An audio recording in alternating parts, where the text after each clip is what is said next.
friends, people I never knew, people I never thought about associating with. I don't know what it is. Talk to me. Check it out. 85 acres with a mansion on my land. Full jacuzzis and my neighbors can't stand the way I live is oh so fast. I got you ladies and prime time is all that. Whoa, Dion. It's not that kind of prime time. Yeah, man, it's primetime fantasy football on Next Level Radio. Well, alright. Yeah. You know it. Welcome to the Week 8 edition of Primetime Fantasy Football. I am one of your hosts. Seems like we're getting into the habit of only having two guys for the past couple weeks. I'm Adam Gorey.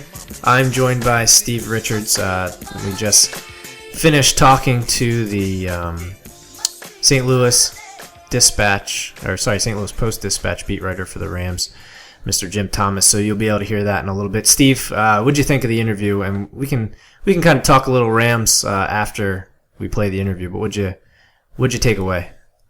Yeah, I thought Jim was awesome. I mean, as far as the interview goes, he was wide open about any of the questions that we asked, and he gave us some really good in-depth answers. If you have Rams, you might be frustrated because they're doing a lot of committee things at this point with running backs and wide receivers. So Jim did the best he could to bring some clarity to that. Even the beat reporters aren't exactly sure who's going to be the go-to guy from week to week, but Jim gave us some great in-depth insight, and I'm excited to bring that to the people because it was a really good interview, I thought. Yeah, I'm not even sure if we should bother bringing on a beat reporter for the Patriots because they probably know less than we do. Yeah, exactly. So anyway, let's not allowed to guess if we are. Exactly. Before we get started, make sure you follow us on Facebook and Twitter, facebook.com/nextlevelradio online. Twitter is at NXTLevelRadio. You can follow Steve at SRichards31, myself at AdamNextLevel, and our host that we're missing tonight, Joe Webster, at JoeyWeb32. Also, nextlevelradioonline.com. We're going to post the rankings probably by tomorrow night. You can also listen to old shows and last week we had Josh Katzenstein from Detroit News. He's the Lions beat writer, so he had some good insight, and not just for last week's matchup against the Saints, but just in general moving forward. So week 1 we talked to Shio Kapadia for Philadelphia, so he had some insight as well. So you can check those out and check Steve's blog out, StephenRichards.net. Let's get right into things.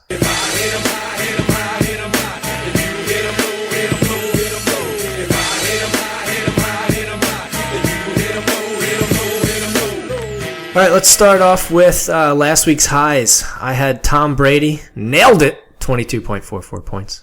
Plays the Bears this week. Bears okay against pass. I'm expecting him to do pretty well again, though, especially with I don't know if Shane Vereen's going to be used as much, maybe, but I think Tom Brady might have got back into that like low-end QB1 talk, maybe like 17, 18 points expected from him this week. Yeah, Chicago is, I think they're top 10, which is a little bit surprising as far as fantasy points given up. So yeah, they give up the top 10, yeah. Yeah, so I mean, Tom Brady's probably a top 10 guy this week if you have him. I don't know if you would have picked him up or stuck with him, but if you stuck with him, good for you, because you can certainly play him this week and expect some good point totals, I would think. Yeah, I agree. Next up, I have Mohamed Sanu. Did not hit on that. He did have 9 targets, but only caught 3 of them for 54 yards for 5.4 points. Plays the Ravens. Ravens, pretty decent defense this year. I mean, they've had some good games. I don't know. What do you think of Sanu this week, or does it kind of depend on if AJ Green decides to play? It definitely depends on if AJ Green's going to play, but I'm not all that optimistic that AJ Green will play.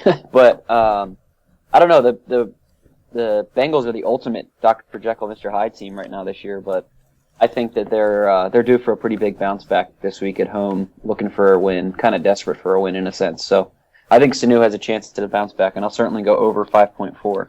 Yeah, and the Ravens, though they're pretty good against the run, they do give up the 8th most to wide receivers. And AJ Green did not practice, so that looks good for Sanu. Let's move on to your highs from last week, Steve.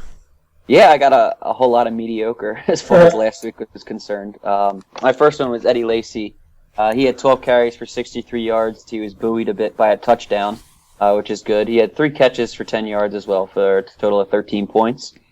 This week he's playing at New Orleans in what should be a complete shootout and a lot of fun to watch. So what are you thinking, Adam? Could Eddie Lacy benefit from the shootout that's probably going to happen here in New Orleans this week? Yeah, I mean, the Saints do give up 10th most points to running backs. I'm not a huge Lacy I'm kind of starting to fall off the wagon there.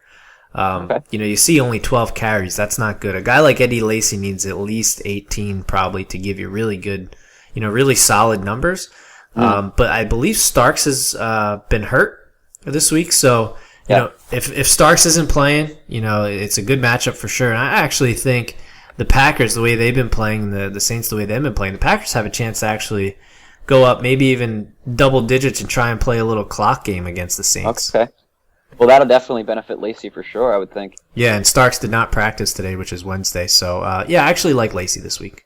Yeah, so do I. I think Lacy is a horse. He's always got that potential, and if you drafted him real high anyway, so you're playing him, but hopefully you're going to get some good production, and I think it's definitely possible. My other one was Stafford, who has scored 18 points, which is good, but it's still a yellow because it's a quarterback. You don't get green unless a quarterback scores 20. Yeah. But he went for a yard under 300, which might have been a yard under a bonus for a lot of people, which would have been frustrating. 2 and 2 as far as touchdowns and interceptions are concerned. And then 2 carries for a very Matthew Stafford-like 1 yard. They play in London this week. We have a couple guys on our list about this London game. So do you want to, with Stafford in general, I guess the Falcons is a good matchup, so. Yeah, if it was anywhere except for London, I think the Falcons are a good matchup, and even in London it could be a good matchup. But like you said, I think we're going to cover that a little bit more a little bit later, so we don't necessarily need to dive into the London matchup for Stafford. Yeah, and we'll quick go through Joe had Brian Hoyer, took a chance because he played the Jags, only had 5.5 points as they got destroyed by the Jaguars. Plays the Raiders this week. I think the Jaguars was the only matchup for Brian Hoyer you thought about playing him, and now you don't need to worry about it. Yeah, it's a good matchup, but I'm still not playing him just because of Brian Hoyer. And they said they thought about playing Manziel last week, so his job is 0% secure. Yeah, I agree. Lamar Miller gave himself 14 points. I think that's probably a green. The average, he was buoyed by a touchdown, kind of like Lacy, pretty similar numbers though, I guess. So they play the Jags this week. That's a great matchup. RB1 this week for Miller, I'm thinking. Yeah, I agree. I think he's been good since Moreno's been out, and he's out for the rest of the year. I think Lamar Miller is a solid play. You got kind of lucky if you drafted him because you got him way late. You got him late, yeah. You're getting some good value for him at this point, and he's definitely a running back 1 for the Dolphins the rest of the year. He's a 1/2 for you for the rest of the year as well. So yeah. Joe and I kind of talked about it last year. We both like him for the rest of the year. You got kind of lucky with Moreno. Being on IR now. So let's move on to our high. You want to call Moreno getting hurt lucky? yeah. And then it might make you a jerk, but it's fantasy football, so I think all morals go out the window. Sure. So let's go on to Week 8. I have Russell Wilson at Carolina. The only team giving up more passing touchdowns is the Jets. So Carolina's also giving up 250 yards a game. I think we said it. You might have said it last week or a couple of weeks ago, but Carolina's defense is not what it used to be. Yeah, that was man. It's true. Wilson's putting up actually bigger numbers on the road this year, it seems, than at home. Last week's game, and we kind of talk.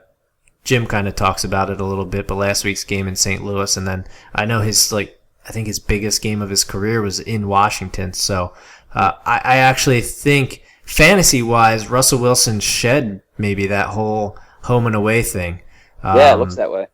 And then next up, I had Mike Wallace at the Jags. Can't beat that matchup. He's getting targets. He's getting scores. I think he's top 15 this week. So, Steve, what do you think about those two? It's funny about Russell Wilson because, the three of us don't sit down at a table and think about these, but we all have a common thread this week, and it's a Seattle guy. So we all think Seattle's going to do pretty well this week, I think, at Carolina. And I think Russell Wilson, like you said, I think he's kind of shed that home and away thing, and he's just a good fantasy quarterback at this point. So anytime you want to put Russell Wilson on a high list, I'll agree with you. I really like the way he plays.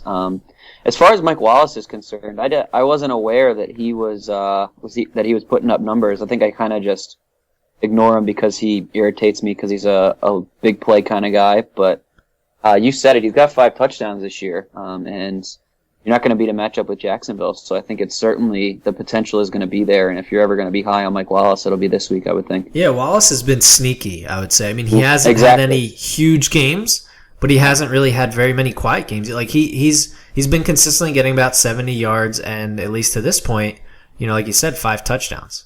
Yeah, he's on pace for 13 touchdowns this year, which is huge for Mike Wallace. Yeah, I think I don't know if you can call that. It's tough. There's a very fine line between touchdown dependent and guys who are just touchdown targets, I guess. It's not even red zone all the time. I don't think he's touchdown dependent. Well, I don't know, because he's kind of big play dependent for me, but maybe he's not this year, and I just haven't noticed. Yeah, I guess up here in PA we don't get to see too many Miami games except for on the red zone channel. Yeah, I guess let's move on to yours. Yeah, absolutely. I also have a quarterback to kick off my highs. I have Tony Romo playing Monday night at home against the Washingtons. Monday night at home, and the Redskins are just bad. They're the only bad team in the NFC East at this point.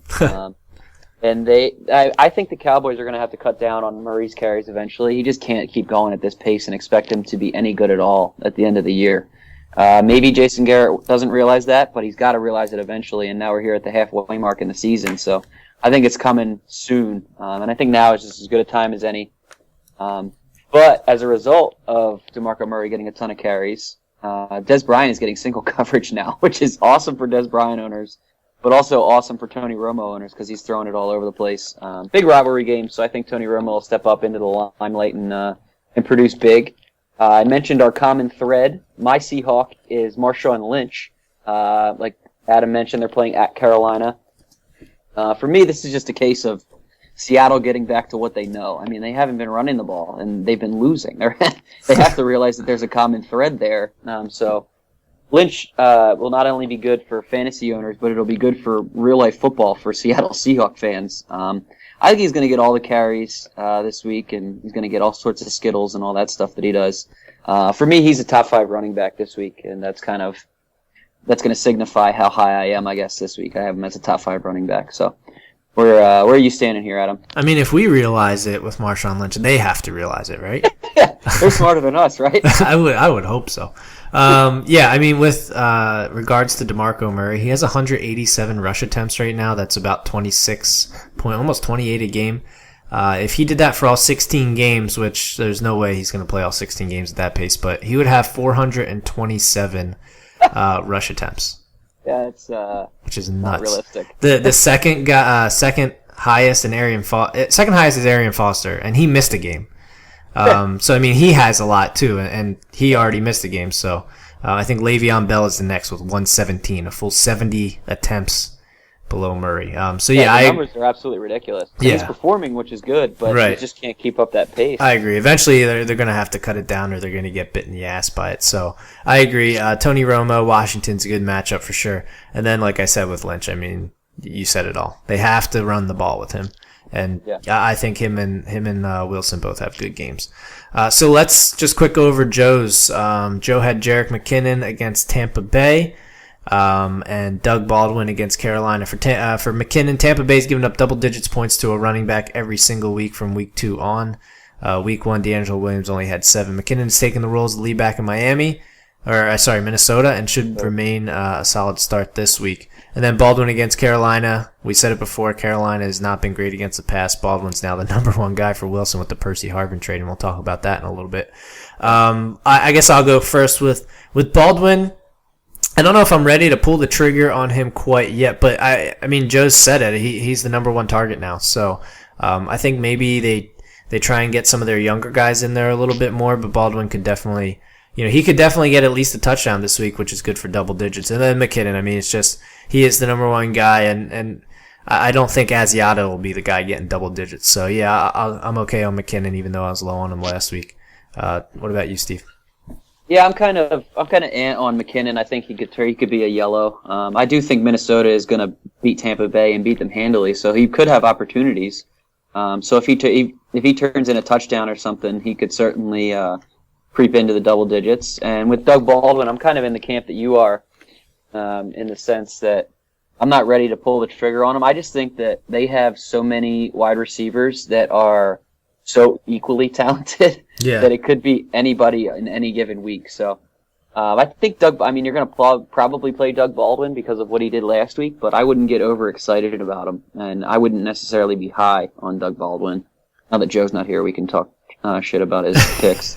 I wouldn't necessarily be high on Doug Baldwin going into this game against Carolina, but certainly has the potential.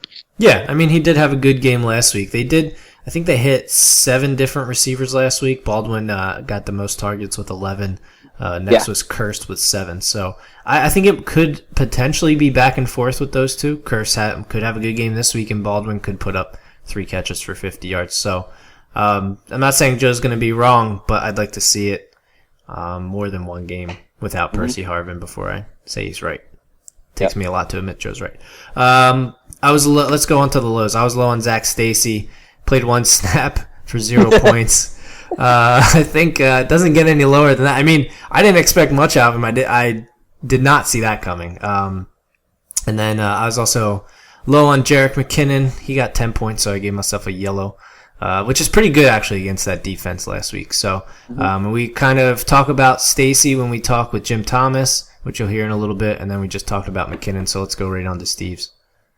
Yeah, absolutely. I got Ronnie Hillman, who I put on my low list for the second week in a row, and was terribly wrong on the second week in a row. And as you'll see in a little bit, we don't learn. Yeah, that's exactly it. He scored 22 points, so I was completely wrong. They play the Chargers on Thursday night, and before we do that, I'll just say quickly that I got Eli Manning wrong as well. He scored 23 points, 3 for 3. And he's on a bye. Yeah, he's on a bye, so we don't. Well, I have Hillman on a list later, so we can just skip that and go right into Joe, who actually hit on both of his. Yeah. Matt Ryan, 228 yards and a touchdown, 1 carry for 7 yards, and then a lost fumble for 11 points. Lions in London. That's a great London game. I don't like Matt Ryan this week. No, not at all. Those offensive line, I think I might have it even said it somewhere else. The offensive line issues are definitely real in Atlanta, and that hurts Matt Ryan for sure. Yeah, and then he also had Andre Williams for 5.1 points. He's on a bye as well. So let's go on to this week. That was a quick recap. All right. We're getting good at this. Let's move on to this week. I have a guy that I've loved all season. I just don't like him this week. Kelvin Benjamin against Seattle. Seattle's defense does not look good, but I think if they're going to step up at this point, it has to be this game. And, it's kind of what you're going to say with Cincinnati, not to give anything away. But, they got to do something. I think they try and shut Cam's go-to guy down. I think you might see Greg Olsen with a good game this week. But, I like Benjamin on the season, but he's only had 1 game over 100 yards. Kind of like Mike Wallace, he's had 5 touchdowns in 7 games. So, I don't know that I see him getting a touchdown this week against that defense in a kind of a must-win situation for Seattle almost. So I just think they might try and shut him down. And maybe you see Greg Olsen have another good game like he did a couple weeks ago. But my other guy, Steven Jackson, kind of at home against Detroit. Not really, though, because like we said, it's in London, which sucks for Atlanta because they lose a home game. He hasn't had more than 14 carries in a game. He also hasn't had over 54 yards in a game. So stop kidding yourself. They play at 9:30 in the morning, Eastern time. And I honestly, like Steven Jackson, if I had him on my team, I would even consider dropping him to free up a roster spot for a guy like Bryce Brown or Anthony Dixon or something like that. I just think, there's no upside there. You know what he is. Like you said, the line's terrible. So what do you think about those two, Steve? I'm actually going to go ahead and agree with you on both, I think. Steven Jackson for sure, and I even agree with you on saying that you can drop him. And I'm definitely not playing Steven Jackson ever.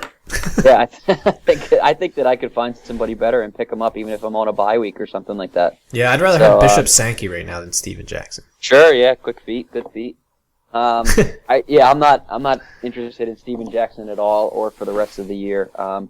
Benjamin is, he's kind of iffy, like you said, touchdown dependent at this point, just because he has 5 and 7 games. So, but yeah, like we said with Wallace, it's a fine line. Is he touchdown dependent, or is he just the target, the guy that he looks for? He does get plenty of exactly what he is. Yeah, he does get plenty of end zone looks. No, he absolutely does. the issue there is, like you said, they're playing Seattle, and Seattle is raring to go. I would think at this point they're going to be sick of losing. So I think that they step up this week, especially the secondary. They are essentially the backbone of that defense, if not that team. So I think that Kelvin Benjamin could see a downtick for sure. I'm going to agree with you there. And I'm just going to go ahead and roll right into my lows. My first one is Bryce Brown, a guy that's getting a lot of talk this week. They're playing at the Jets. If you ended up getting Bryce Brown on waivers, I would just pump the brakes on him real quick. Just because the Jets are still good against the run. And the Bills are finding a lot of success with Kyle Orton because, well, who wouldn't find success with Kyle Orton? So Right. The Bills have been finding success through the air. There have been more and more talk about Anthony Dixon as well, taking the load this week over Bryce Brown. So there's certainly things trending in the wrong direction for Bryce Brown if you did get him on waivers. I'm not sure that I would start him this week, and definitely because of the Jets. And then kind of like you said, what you said on Kelvin Benjamin, I have Steve Smith Sr. on my list this week. And what I have written here is just pains me because he's so cool, which is exactly what I think. I just don't think it's going to happen for him this week. I mentioned it a little bit earlier. I think Cincinnati's the ultimate Dr. Jekyll, Mr. Hyde team, and they looked awful last week. They really did. But this week they're back at home, and that defense is still really good. They have so much talent on that defense. And I just think if they ever show up, it's going to be this week. So Steve Smith Sr. and Bryce Brown, where are you standing here, Adam? Bryce Brown, I agree on the pumping of the brakes. Hopefully you may. I mean, if you had enough roster space, I would have tried to go out and get both Brown and Dixon so that whoever, but the Bills are the king of. They're the king of committee, RBBC, so they could very well do what they did with Jackson and Spiller. So I don't know. Bryce Brown, obviously, with the more upside, but I wouldn't be playing him. He can go in there and get 12 carries for 100 yards. You don't know, but I'd like to see how they're going to use both those guys. He could also get 4 carries, so you just don't know. Sure. And then Steve Smith.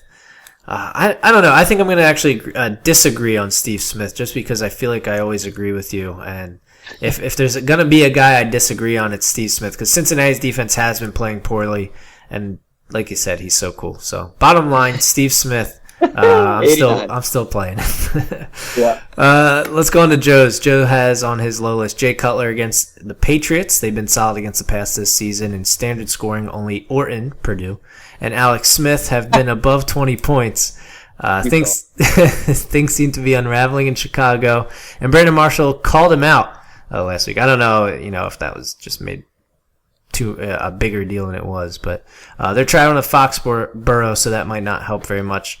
And then he also has Shady McCoy against the Cardinals. 2 guys that I have a hard time sitting if I own either of them, but taking the chances.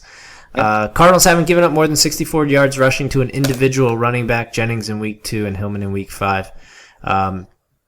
McCoy did not face 8 in the box much against the Giants, but apparently Joe thinks he should against the Cardinals. So we'll start with you this time, Steve. Jay Cutler and LaShawn McCoy, how do you feel about their matchups this week, and are you thinking about benching either of those guys? Cutler is a possibility to bench. I don't know. I have Cutler somewhere around 10 in my quarterback rankings. Again, I do the quarterback rankings for the team. I have him somewhere around 9, 10. I have Foles ahead of him, actually. Certainly Romo and Brady I have ahead of him. So it's certainly possible that you have another quarterback and you have Cutler and somebody else who is comparable to Cutler as far as output goes. And there's a bunch of guys that you could probably go with over Cutler this week. So I guess what I'm saying is I agree with Joe. It said the matchup just isn't good, and what he said, what he has there is definitely on point. I am going to disagree on LaShawn McCoy, just because I think LaShawn McCoy has so much potential, and I'm definitely not benching him. And I'm kind of disagreeing on being low on him as well.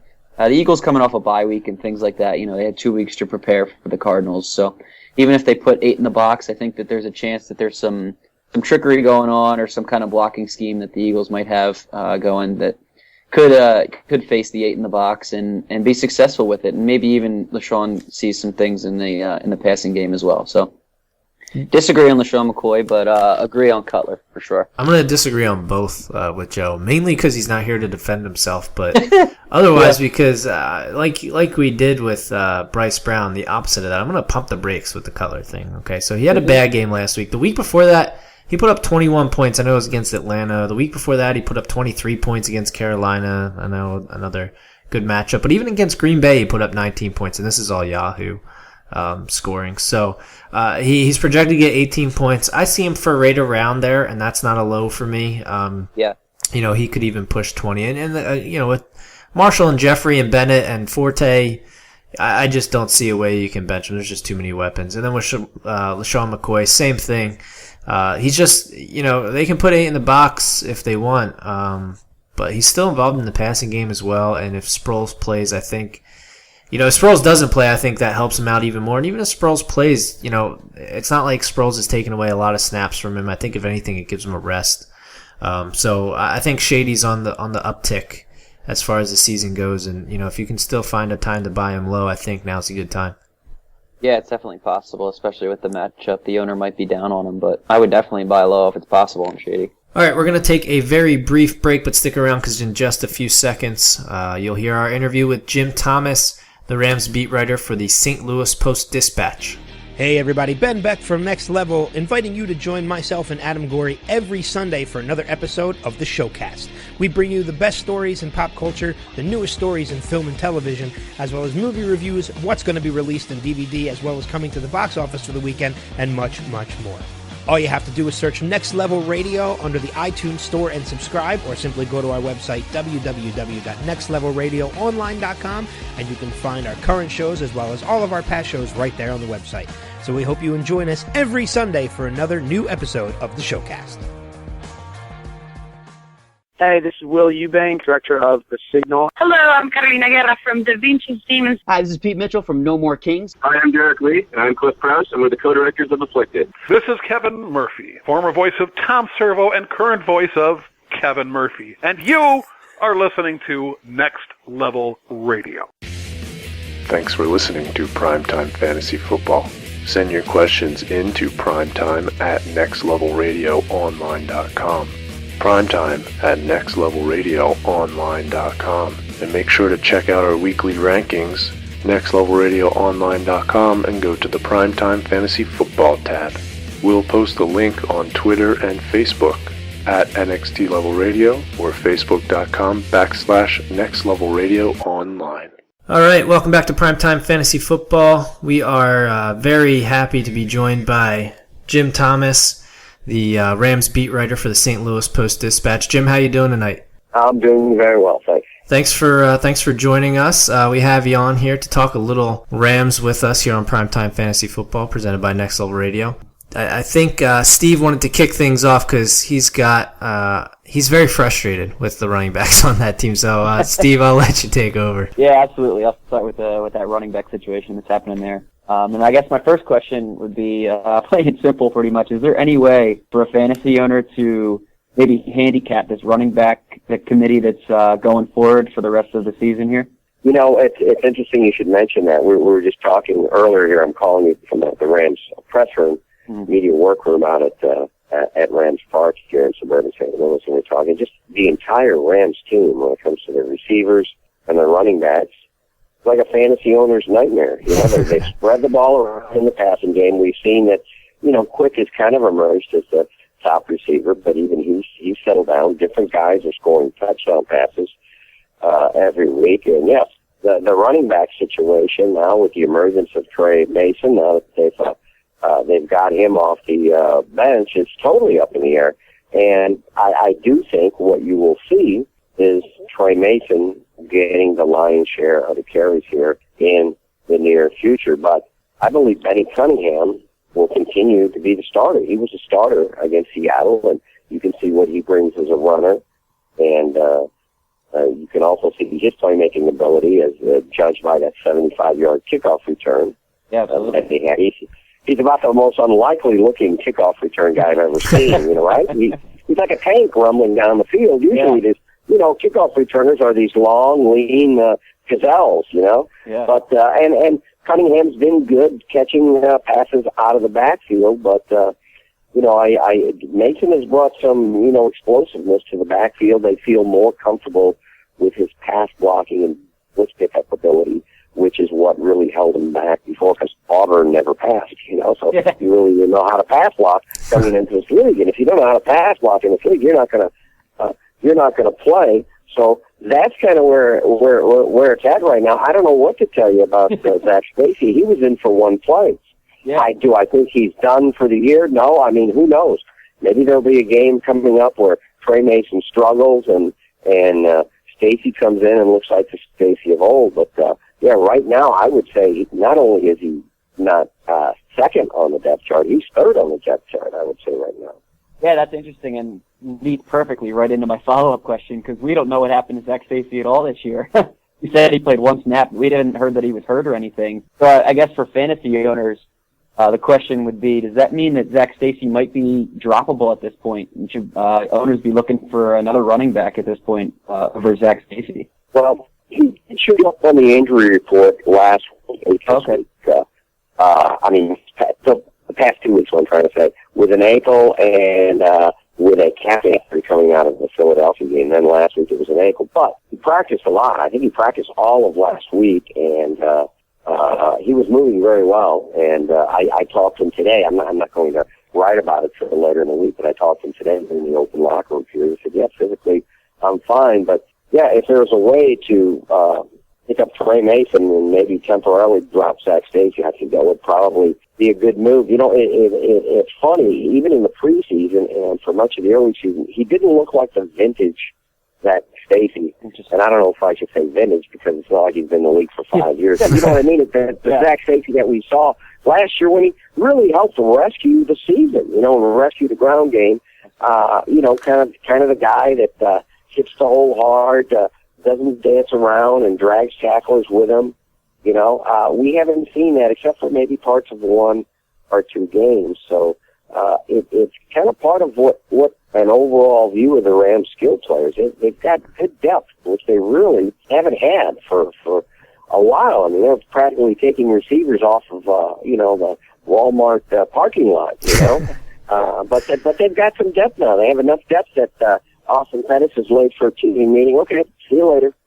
Because they're having trouble finding reps for Stedman Bailey and Chris Givens. I mean, Chris Givens was inactive for 2 weeks before this week. So we'll see what happens with Stacy. It's nice to have that kind of depth, especially in the backfield, because how running backs can get nicked up. But it's from what we're seeing right now, and again, it's a fluid situation. It definitely looks like it would be Mason 1, Cunningham 2, and Stacy 3rd in terms of the pecking order now at running back. Now, what Brian Schottenheimer told us last week, he speaks every Thursday to the local media here, is that they're kind of going, it's kind of a by committee. They try to get everybody involved early and then go with the hot hand. Well, in their first 2 series, Cunningham got the ball, Mason got the ball, even Tavon Austin, who's been getting 3, 4, 5 plays a game out of that, he got the ball. Stacy didn't get the ball. Yeah, so right. I guess they decided pretty early on that Trey Mason had the hot hand. Yeah, and I mean, just in general, the NFL, the shelf life for running backs is pretty short. It looks like Zach Stacy might be even shorter for St. Louis at least. And I know you alluded to it earlier with the wide receivers. Are there any Rams receivers that we can trust week to week? I mean, you mentioned Brian Quick. He had a pretty hot start to the season, but his last 2 games, just 3 catches on 6 targets for 43 yards.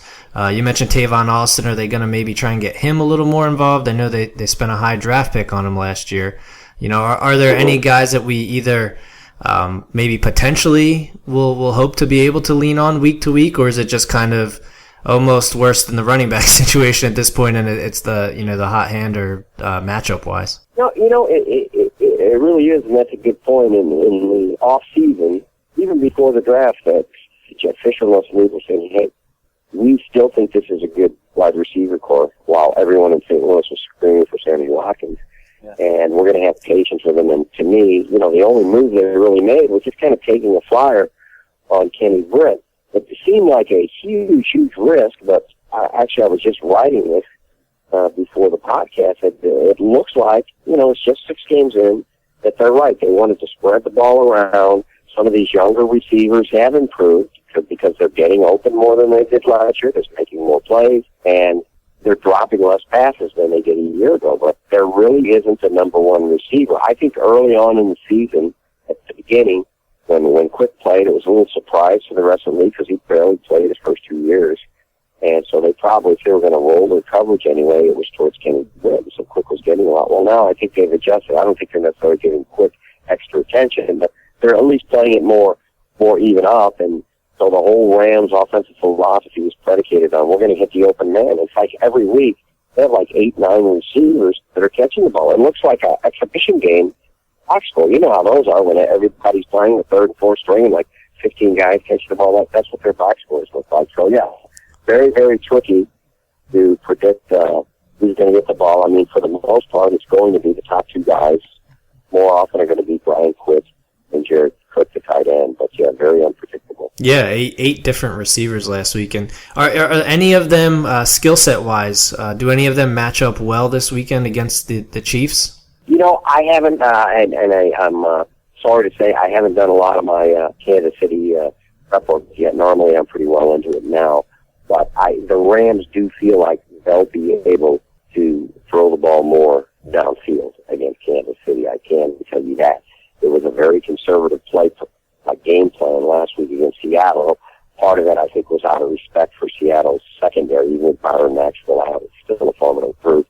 And I think part of that was a response to Austin Davis kind of going nuts against San Francisco, when she developed this mad bomber complex where he kept trying to throw deep in the second half, and like every third play when he'd throw deep, he'd have receivers open underneath. So they hit a lot more of the checkdowns. But I think the Rams see more downfield opportunities against Kansas City, and that's been a noted change. They're willing to take the deep shots with Brian Schottenheimer, and that could mean Quick. That could mean Kenny Britt, just throw to those big bodies and have them go up and get them. But also Tavon, and it looks like that was a huge catch by Chris Givens last week, that 30-yard catch to set up the game-winning touchdown. I think he'll be more involved as well this week. Yeah, and I mean a huge win, obviously not fantasy-wise, not doesn't apply to fantasy, but a huge win for the Rams last week. And Austin Davis, he's been pretty good as a starter so far, at least. Just in general quarterback talk, not necessarily fantasy. Now, he had a couple really tough divisional matchups the past couple of weeks. Like I said, got the big win against Seattle for one of them. And this week's another tough matchup against the Chiefs defense, giving up only about 209 yards a game through the air. He may give the Rams, as we've seen this past week and even in weeks past against teams like the Eagles, he may give them a chance to win. But what kind of numbers do you expect him to deliver this week through the air? Well, I see the numbers. I've noticed those numbers for Kansas City, but I really expect him to throw more than 21 times, And the Rams had only 49 plays last week. Now, part of that is because when you score on a punt return, that beautiful decoy of a punt return that the Rams called Mountaineer, you're giving the ball right back, so you lose time of possession there. And even on that early kickoff return by Benny Cunningham of 75 yards, he gave them a short field. They were set up on the 31-yard line of Seattle. So, you expect the Rams to have, more than 48, 49 plays. So I really want to believe that they'll what did you say? Kansas City's, what is it, like 200? 209, yeah, somewhere around there. If I have to sit here and guess right now, I'd say that they would do better than 200 yards. It's a tricky circumstance because these past 2 weeks he's played elite defenses. Now he's going in to, I think, next to CenturyLink Field in Seattle. This is the loudest, noisiest, best home field advantage in the league. The Sea of Red, as I call it, and I'm sure many others call it, Arrowhead Stadium, and so that'll be another challenge for Austin. But so far, he's been up to just about everything. I mean, he's pretty surprisingly poised, surprisingly accurate, and I think each time out he makes himself a little money. Yeah, absolutely. And Tim Thomas from the St. Louis Post-Dispatch tonight to join us tonight. We appreciate that. And Jim, you alluded to a little bit, Arrowhead. Obviously, the matchup this Sunday for the Rams is against the Chiefs. So I'm going to talk a little bit about maybe the Chiefs' offense, but we'll go at it from a Rams angle. Is there any holes in the Rams defense that you might see that the Chiefs may be able to exploit either on the ground or through the air where the Chiefs might have an advantage on Sunday? Yeah, boy, are there. That's been one of the biggest disappointments of the season. We thought this was a defense even without Chris Long. We thought this was a defense that could dominate, and that even when Bradford went down, that the defense was strong enough that they could maybe win some games. The Rams could win some 17-14 games. That hasn't been the case. Finally, the Rams seem to have their run defense squared away, at least when it comes to facing, running backs. They really shut down Frank Gore. They really did a great job on Marshawn Lynch. Now, Russell Wilson went nuts in the second half of the quarterback, and the Rams have had pretty consistent trouble holding the perimeter. They've been the biggest runs have come when they've lost contain on the edge and teams have gotten outside. If you're running between the tackles, the Rams have been very good these last couple of weeks. Now, I know Alex Smith isn't Colin Kaepernick or Russell Wilson when it comes to scrambling, but he still can move a little bit. And Jamal Charles is a guy that, he's a different back. Wouldn't you guys agree that Lynch and Gore, he can bounce it outside. He can get the edge. So the Rams have to be careful with that. But then you look at the backfield now, and numbers can be deceiving because teams early in the season were running the ball so well against the Rams. They hardly passed it. The Rams, until that Monday night game with San Francisco, had faced the fewest amount of passes from opposing teams of any team in the league. Yeah, why pass the ball? We just hand it off for 7 yards, and keep doing it that way. But they ran into two teams. Remember, San Francisco was behind 14-0 in that game and didn't gain the lead for the second half, and Seattle was playing catch-up ball all night. So they went from being first in the league in total pass defense, which as you guys know measures passing yards allowed per game, entering the San Francisco game, and now we're seeing 10 games later they're 14th. They gave up 656 yards of passing in the last two games. So you just wonder. I know how run-based the Chiefs are, but you probably heard the reports about the Jamal Charles concussion issue, although it looks like he's going to play. He wasn't even on the injury report Wednesday for the Chiefs. So do they try to test the secondary? I sure would. I know Alex Smith kind of plays it careful. He didn't throw a bunch of balls up for grabs, but maybe they'll go a little more aggressive and get after this Rams secondary, which is one of the youngest in the league. Entering the season, the Rams had only 71 starts combined among their entire, I think they started the season with 10 defensive backs. Wow. Easily the lowest in the league. And, about 20 of those starts have been on the bench, and Truman Johnson, because he's had this knee injury that he's not quite back from. He's still got another week or two before he's back. Yeah, and I mean, like you said, even if they the backs do or the defensive backs do kind of lock down those receivers or double up on them, they like to get Jamal Charles involved in the passing game too. So I mean, that's another hole that they'd have to cover. Yeah, the Rams, they've yet to prove that they can play anything close to 60 minutes of a good defensive football game. That's been consistent, not a good. All right, Jim. Well, we really want to thank you, I should say, for joining us tonight. We want to make sure everybody follows you on Twitter at JTom1, and that's JTHOM1.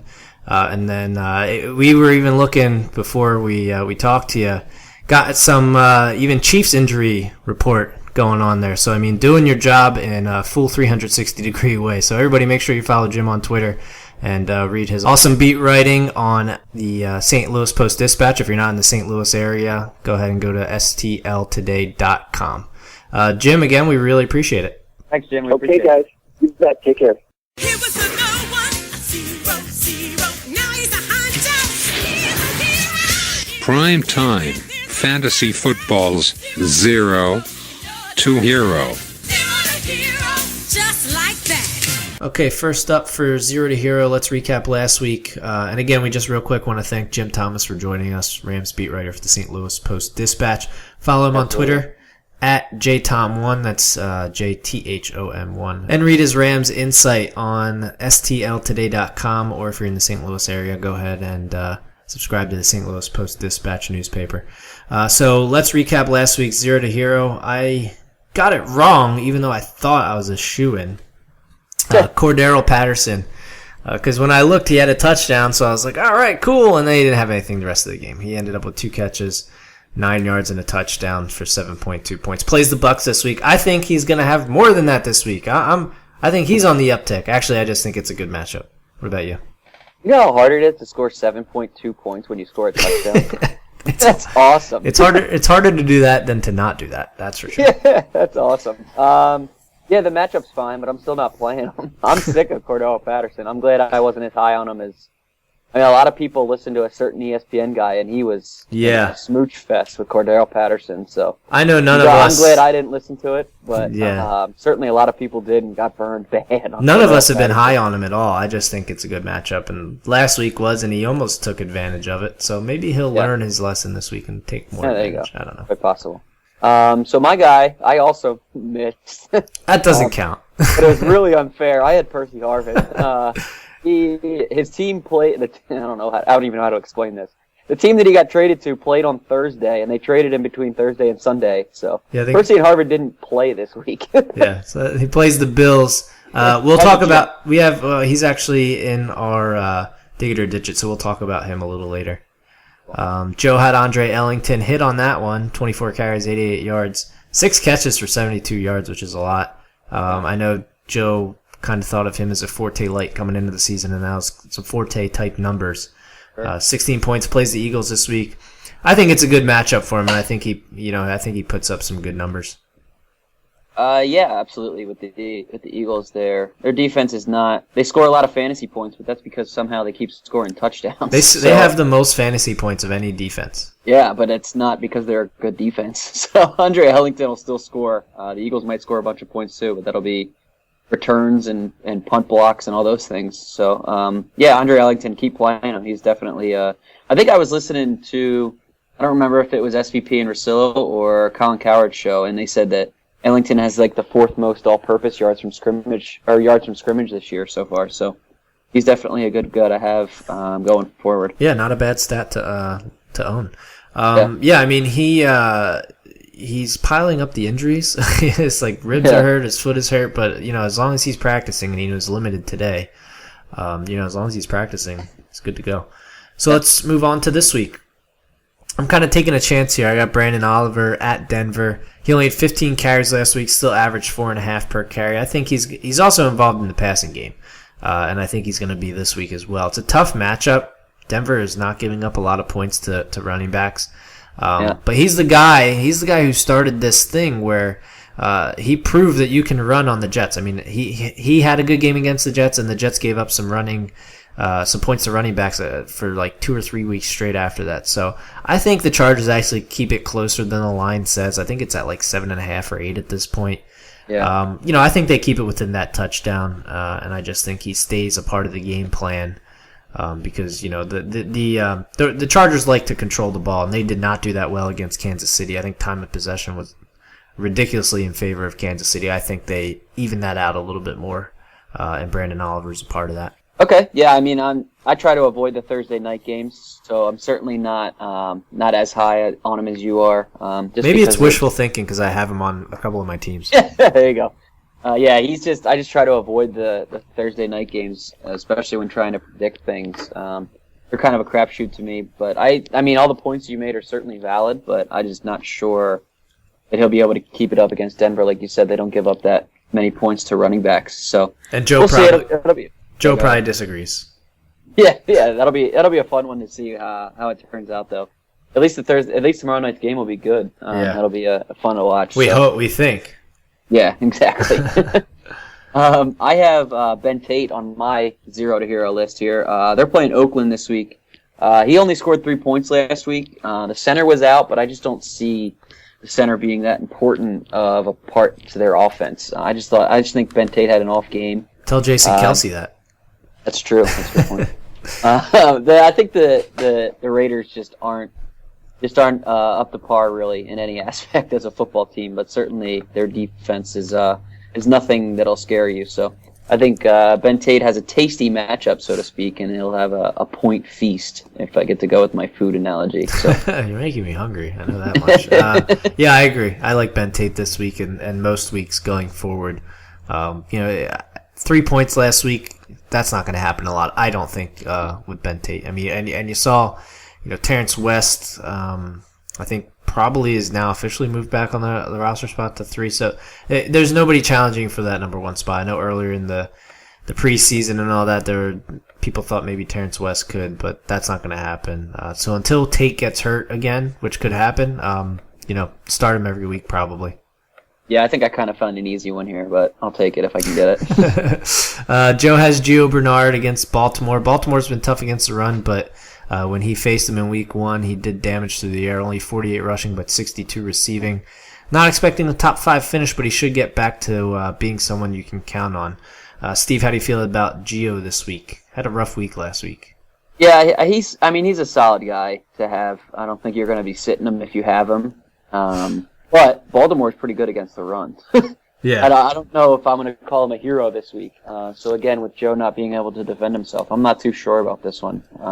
You're certainly not sitting him, but I'm not too sure how high I am on him. Yeah, I agree. I mean, I don't know if I can go hero as well, but I think you can see him get like 10 points. I think he recovers a little bit, but I'm not seeing much more than 10 just because of the matchup. Yeah, I would agree. Bold pick, though, for Joe. Yeah, sure. He's got all sorts of bold picks going on. Cutler and McCoy on low lists and things like that. Yeah, let's go on to the Don't Buy the Hype. I had Torrey Smith, got that wrong somehow. 3 catches on 5 targets for 81 yards and a touch, 14 points. At the Bengals, tough matchup. You had kind of mentioned, if you're low on Steve Smith, I got to think you're low on Torrey Smith this week as well. You don't absolutely. Absolutely. You're I'm down higher on Steve Smith. You're down on anyone with the last name Smith this week that's playing the Bengals. I agree. I'm down on him. I'm just down on him in general. I don't think you can rely on him. I think he's inconsistent. Yeah, I agree. He's kind of the boomer bust guy, and when he's got a tough matchup, that's more bust than boom, I would think. I agree. I went yellow with T.Y. Hilton, which is kind of a fringe yellow even at that. He had 7 catches for 107 yards, but he didn't score anything, so that went for 10.7, so I went with yellow. Yeah, if you're in a PPR, that's probably red, 17. Yeah, for sure. At Steelers this week, that's where the Colts are going to be. So where are you at? It's kind of a middle of the road type of matchup. Actually, the Steelers defense might not be all that good. I haven't looked up the numbers, but looks like against wide receivers, Pittsburgh. 26. So I mean, that's a bad matchup actually for T.Y. Hilton, surprisingly enough, because I think Pittsburgh's defense is pretty poor. But where are you standing here going into this week on T.Y. Hilton? Yeah, I mean, he's strung a few good weeks together now, so I got to kind of ride the hot hand, I guess, at this point. And with Reggie Wayne maybe not even playing, although that might hurt him more than help him if teams kind of focus on him. But I think Joe had pointed this out last week because you were low on him, but Joe liked him, and you weren't here to defend yourself. So now it's our turn to take it to Joe. But the past few weeks, 107 yards, 223 yards, 90 yards, 105, 80. The last time he's had under 80 was week 2 against the Eagles, and then week 1 against the Broncos was under as well. So I'm going to ride the hot hand. I'm going to stick with him. That's fair. Joe had Derek Carr, 173, 2 carries for 2 yards, no touchdowns, no picks, 7 points against the Browns. You're not starting any quarterback from that game, I hope. No, surely not. And good for Joe for picking a guy that nobody's going to start anyway to put on his Don't Buy the Hype list. Well, this was last week. Yeah. Because he had a big game a couple weeks ago, 4 touchdowns, but easy pickings. Yeah. He went from non-bold to bold this week. Total 180.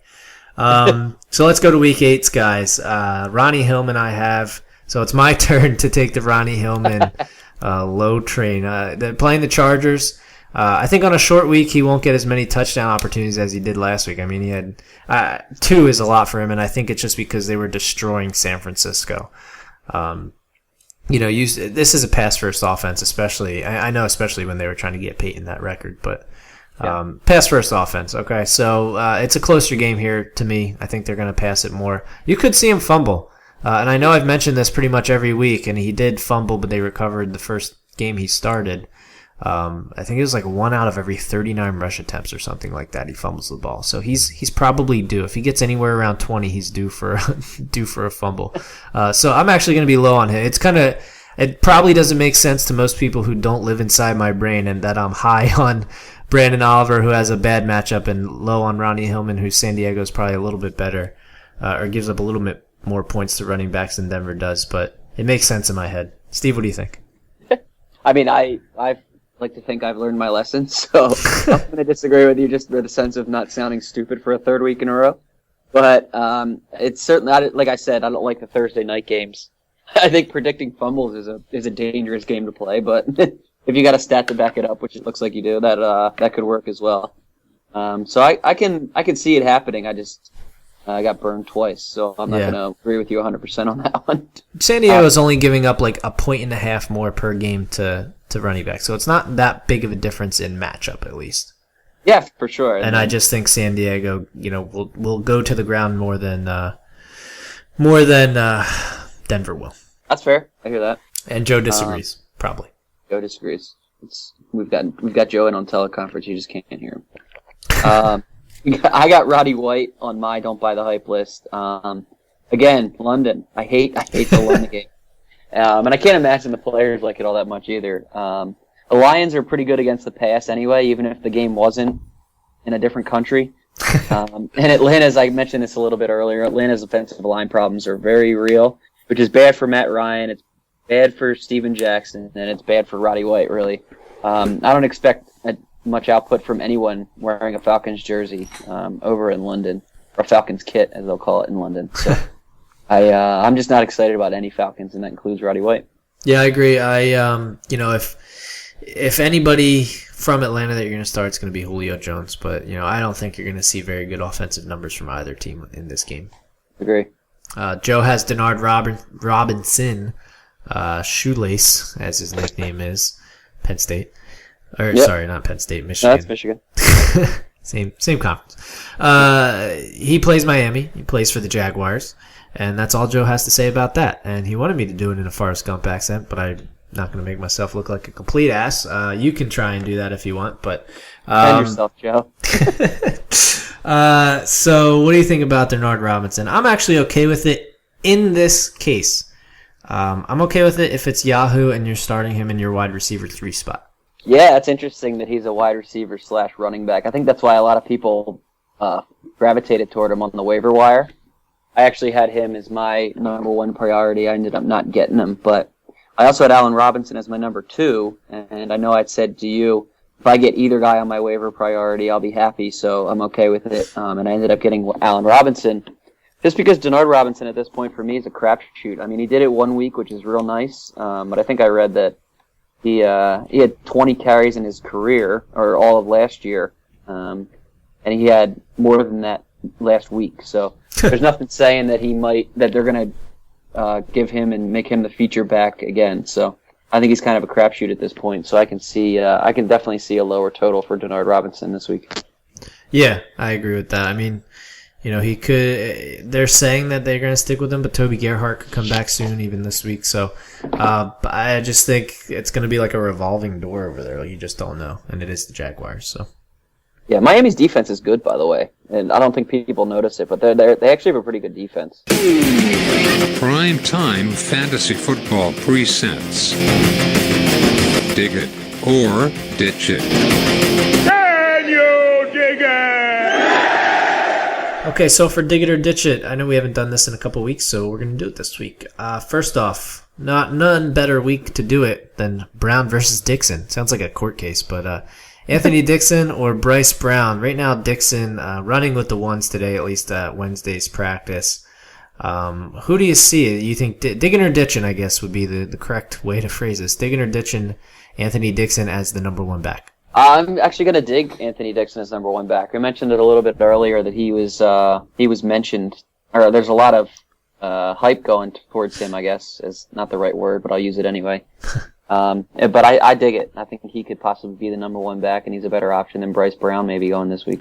Yeah, I'm going to dig it for at least this week. I think he gets the majority of the carries, but I think they do go committee for the most part. And Fred Jackson could come back in a couple weeks, so just keep your eye on that. Don't sleep on Fred Jackson for sure. Yeah, don't forget about him. Next up, you have another court case, Green versus Sankey. Sean Green is back at practice. Bishop Sankey, digging or ditching him, still is the number one guy, even if Green plays this week. I'm going to dig that. That doesn't mean that I'm excited about playing Sankey, but I'm still going to dig him being the number one guy just because he'll probably ease Sean Green, and hamstrings are always shifty, so you never really know. But I'll dig Sankey as the number one guy still. Yeah, pretty much the same answer. I'll dig him as the number one, but I don't know that they like him. It's weird. Like every time I hear a report come out, it's about how Ken Whisenhunt doesn't like something he did. I think this week he ran out of bounds when they were trying to kill clock or something like that. So, I'm not excited about it either. He didn't do much with, the couple weeks he had without Green, so I don't expect him to do too much this week with him back though. But I do agree he probably gets the most carries. Next up, Percy Harvin. According to the Jets, he's going to have a limited role this week. This is first week in the Jets uniform. You digging or ditching that? I am ditching it because Rex Ryan is the one that said it, so I don't trust anything he says. So I'm going to ditch it and say, what the hell, Percy Harvin's going to play a bunch and score all sorts of points against the Bills this week. I am going to ditch it because I do think he could see limited snaps, but I don't see a limited role. I think they're going to try and work him into their offense rather than make him learn their offense. I think they're going to tailor their offense to him a little bit rather than the other way around. So yeah, I'm going to ditch it, I guess that would be. Last one, Seattle defense and Cincinnati defense. Are you digging or ditching that they're droppable at this point? This is a fantastic question because just today I was looking for a defense. Kind of whatever they call it, revolving dooring defenses, whatever that's called. Streaming, I think. Streaming, that's it. Streaming defenses. And I was looking for Seattle, and the way I do it is I do Control F to find a defense. So I'm putting in Seattle, and it's not coming up. It's not on the page. And that's because they are on the second. Yahoo only lists 25 defenses at once. Yeah. Seattle is at bottom 25. So yes, Seattle is droppable. That's a long-winded way to say that. I would not drop Cincinnati. I think Cincinnati has a lot of talent, and like I said, when they're good, they're really good. I would not drop Cincinnati just yet. Yeah, I'm going to dig Seattle as well, only because I did drop them because I was sick of it. By the way, if you're not in a top 25 defense, there's only 32 teams. It's not like other positions. Yeah, exactly. Where there's 50 other guys. There's only 32 teams. And they are 1, 2, 3, 4, 5th from the bottom. So what's that make them? 6, 7, 28th. Not good. Cincinnati is 25th. They just made it onto the front page. I just think, I agree. I'd hang on to Cincinnati a little bit longer. But, it also depends who's out there. Houston has the second most. Philadelphia has the most. Detroit has the third most. I mean, teams that you probably wouldn't have expected. Indianapolis, who I picked up for Seattle, by the way, has the 5th most points. So, depending who's out there, if one of those teams are out there, maybe I drop Cincinnati. Otherwise, there's really nobody else that I'm like, especially this week. San Diego's okay, but they don't have a good matchup. So, if there's somebody like Miami that's out there and they got a matchup against like Jacksonville, maybe. Minnesota against Tampa Bay, maybe. But I'd probably still hang on to Cincinnati, at least for this week. I mean, they do play Baltimore. I think Baltimore's offense does have the capability to kind of let the opposing defense get points. So I agree pretty much with what you said. Absolutely. So let's move on to our final segment for the week. Take your pick. Steve, you want to start things off with the running backs? Yeah, sure, absolutely. This is our rapid fire section for our new listeners, so just give 2 names and pick one. So our first off, we're going to go Jerick McKinnon, who's playing at Tampa Bay, or Ahmad Bradshaw, who's playing at Pittsburgh. I I'm going to take McKinnon. I like the matchup better. Yep, I'm going to agree with that and take McKinnon. Denard Robinson is playing against Miami, or Bryce Brown, who's playing at the Jets. This is a good one because I don't want to pick either of them. I'm going to go Denard. Got either one on one. Yeah, I'm going to go Shoelace just because at least he's supposed to get the most carries. Yeah, I did this on either Monday or Tuesday, and I would have taken Bryce Brown, but I'm telling you, this Dixon talk is really gaining steam, so I'm going Denard Robinson as well.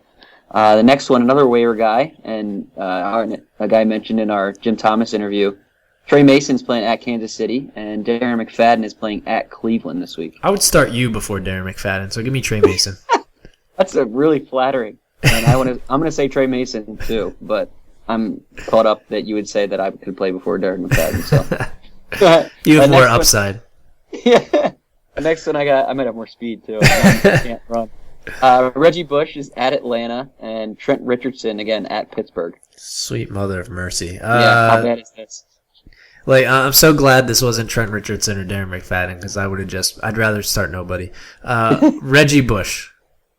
I'm gonna go Trent Richardson because I have Reggie Bush, and he's pissed me off to the end. So this one a little bit better if you have both of these guys. Joique Bell again at Atlanta, or Gio Bernard is playing against Baltimore this week. If I can find a way, both of them. If I have to pick.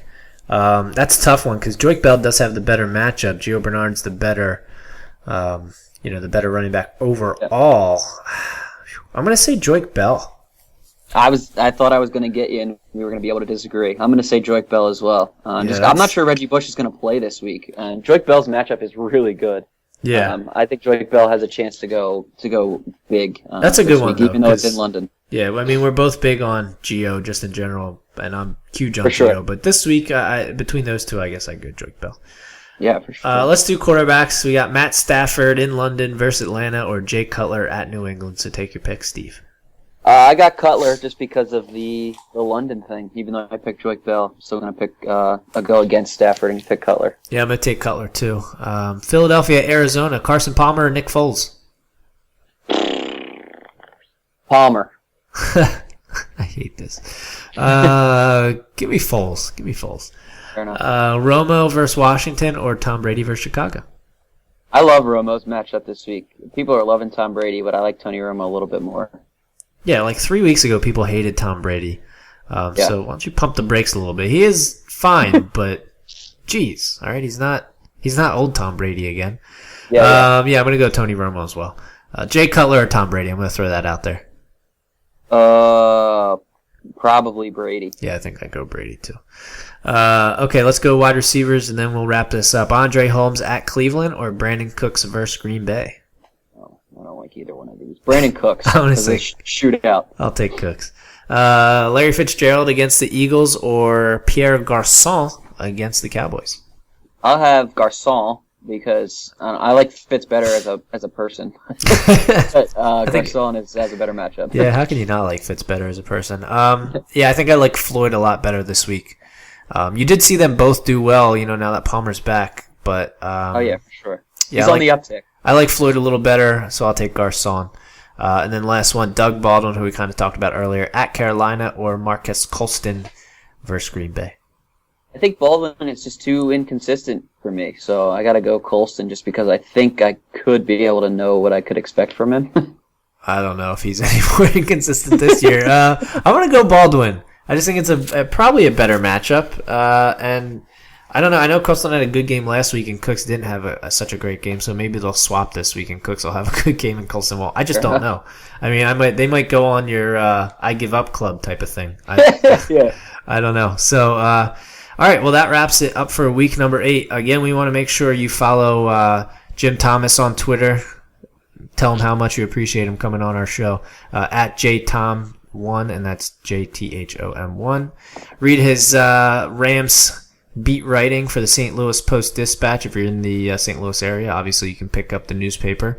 If you're outside the St. Louis area, just go to stltoday.com. You can also check out our rankings, nextlevelradioonline.com, and you can check out previous shows as well there. Subscribe on iTunes for sure. This way you get it right away as soon as it gets put up. I usually get it up by Wednesday night, so you'll be the first. Just search for Primetime Fantasy Football, and then also make sure you search for Next Level Radio, obviously the presenting station. Subscribe for a showcast as well as guest spotlights for that. Check Steve's blog out, StephenRichards.net. Follow us on Facebook at NXT Level Radio. If you have any questions, send them in, primetime at Next Level Radio Online, or just tweet them to us at NXT Level Radio, like I said. Steve's Twitter, at SRichards31. Joe's is at JoeyWeb32, and I'm at AdamNextLevel. Last one I think I have for you is Facebook, facebook.com/Next Level Radio Online. I think that about wraps it up. Steve, you got anything else? No, I think that should do it. Good luck this week. All right, we will see you for week 9.